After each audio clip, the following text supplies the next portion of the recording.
They never saw me. Not really. Every morning at 4:47 a.m., I'd clock in with the same fingerprint smudged on my ID badge and the same silent nod to the security guard, who barely looked up. By the time the first employees showed up, I'd already cleaned the lobby twice, emptied 50 trash cans, scrubbed 3 coffee machines, and replaced the urinal cakes in the men's bathroom.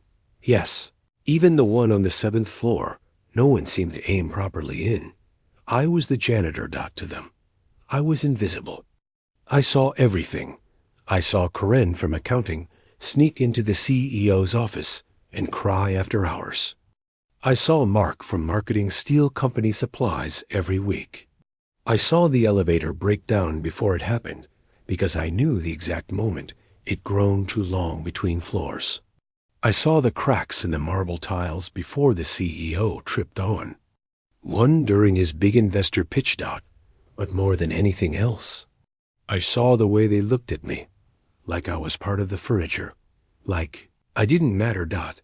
I remember the day it all started to shift, just slightly. It was a Thursday, rainy, cold.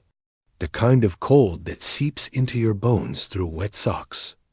I had just finished mopping the lobby when I overheard a group of interns laughing near the coffee machine. Hey, look at Mr. Mop. You think he's got a LinkedIn? Doubt it. He probably thinks Wi-Fi is a new kind of broom. Laughter. I kept my head down, but something burned inside me. Not anger. Not shame. Something else resolved what they didn't know what, no one there knew, was that every day after my shift, I went home to a tiny one-room apartment and studied. Not just janitorial certification, real estate, finance, architecture.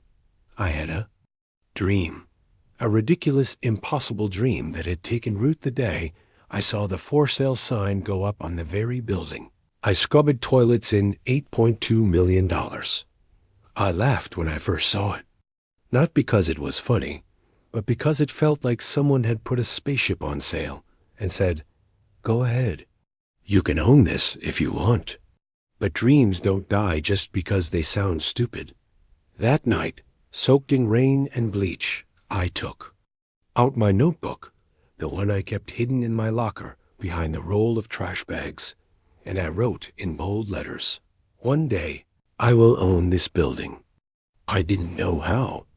I had no connections, no investors, no business degree, just calloused hands, a bruised ego, and the kind of stubborn grit you only find at the bottom of a mop bucket. But what I did have was a secret plan, and it started with an empty soda can in the CEO's trash. Asterisk, I know what you're thinking. How could an empty soda can mean anything? But it wasn't the can itself. It was the paper it was crumpled around, part of a printed email thread.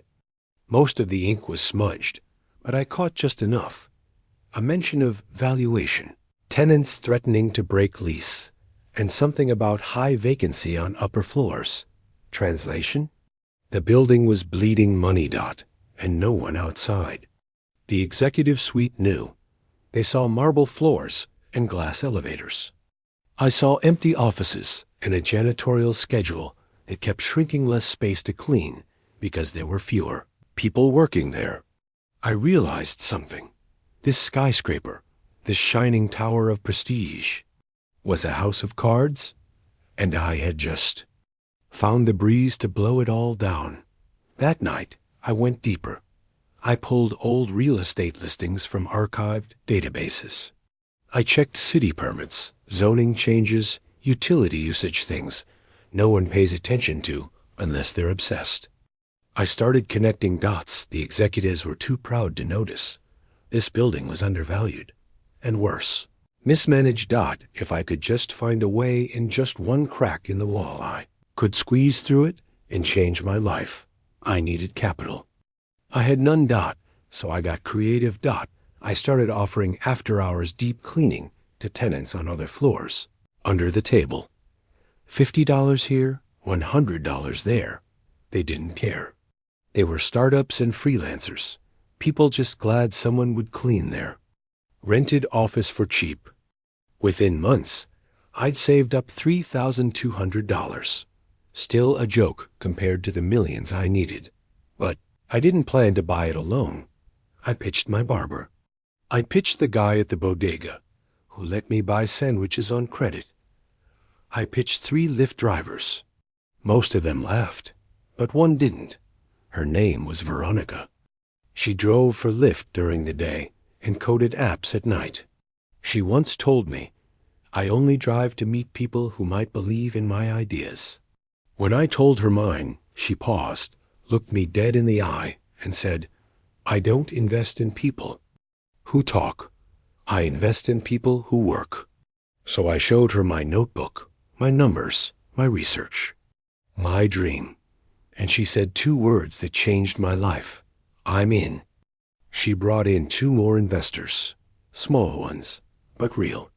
I started building an LLC, opened a business account. I registered the domain name skyscrubberscapital.com as a joke, because why not laugh while climbing the mountain? But time was ticking. Rumors were spreading inside the building. Whispers of corporate restructuring. I knew what was coming. They were going to sell it fast, quietly, and likely to some faceless holding company that would gut it and flip it. I had one shot. So I made the call that terrified me the most. I dialed the number of the listing agent. When he asked who was calling, I cleared my throat and said, "This is Mr. Thomas. I represent a private group interested in acquiring your downtown commercial property." There was a pause. Then he said, "Do you have proof of funds?" I took a deep breath. "We will. In 3 weeks. 3 weeks. That's how long I had to convince everyone that a janitor with no corporate pedigree was suddenly serious enough to buy the entire building. Days blurred together. I barely slept. I carried my laptop everywhere: coffee shops, the park, even the dingy stairwell of the building itself.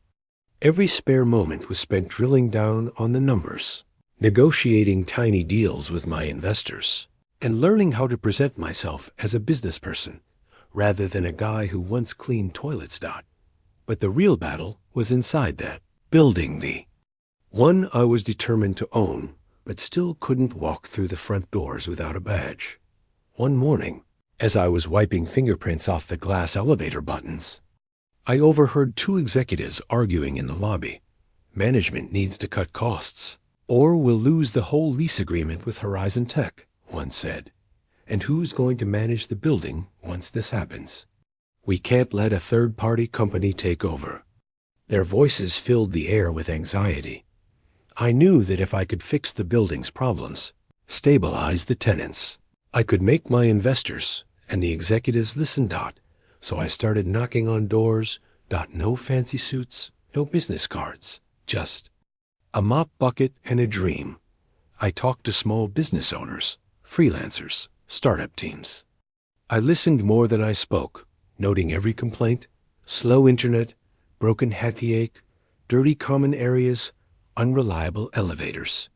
I took notes obsessively, promising them I'd fight for their needs if I owned the place.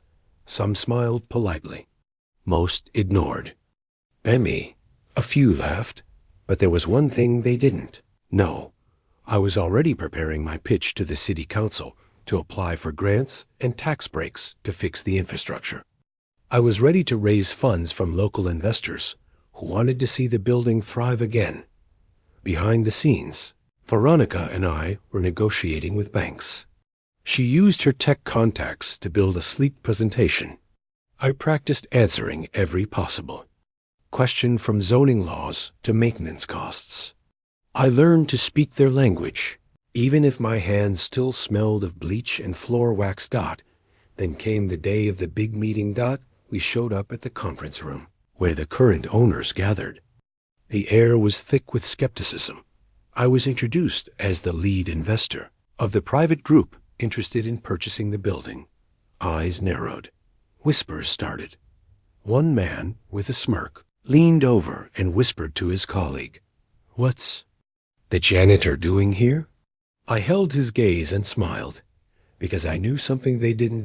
By the end of the meeting, we had secured an exclusive right to negotiate. The janitor? He was now the serious contender. The exclusive negotiation period was a battlefield. Every call, every email, every meeting felt like a test of how far I could push the perception of who I was and who I wanted to be. I wasn't just fighting for ownership.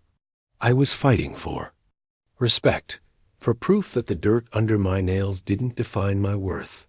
Veronica became my anchor. She handled the financial modeling while I kept working the building, talking to tenants, learning every detail that could be leveraged.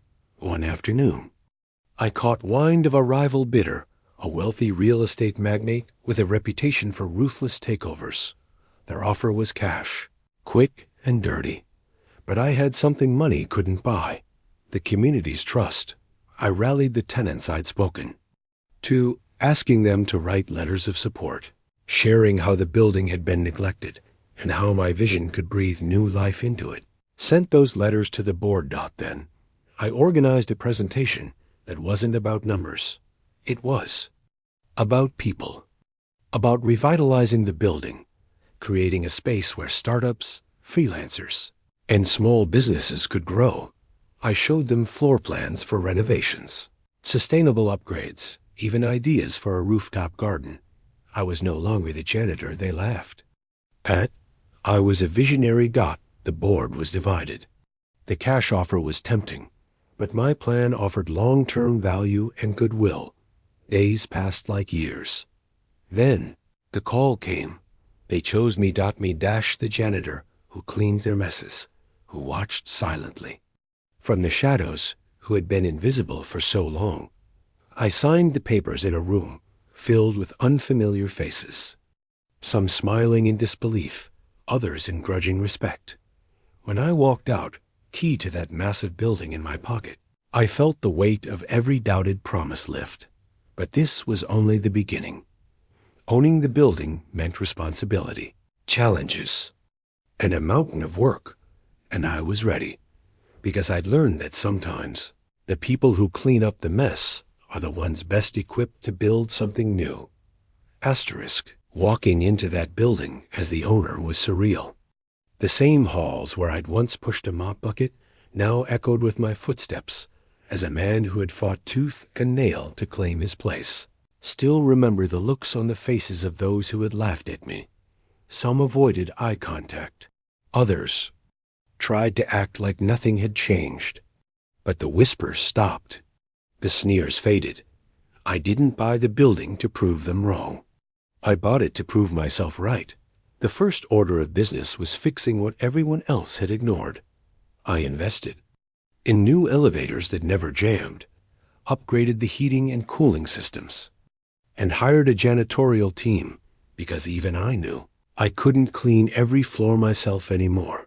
I created flexible lease options for small businesses, making the building accessible to entrepreneurs who had been priced out of the city. And I launched community events on the rooftop garden, turning the once cold corporate tower into a place buzzing with creativity and life.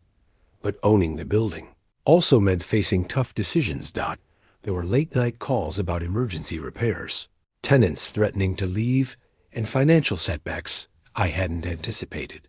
Every challenge reminded me that dreams weren't just about buying a building. They were about the hard, messy work of keeping it alive. One rainy evening, standing in the lobby, I caught a reflection of myself in the glass wearing a tailored suit, holding a cup of coffee, no mop in sight. I smiled. The janitor they laughed at? He was gone.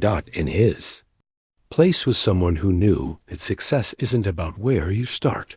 It's about the grit to keep going when no one's watching. And maybe, just maybe, it made all the difference.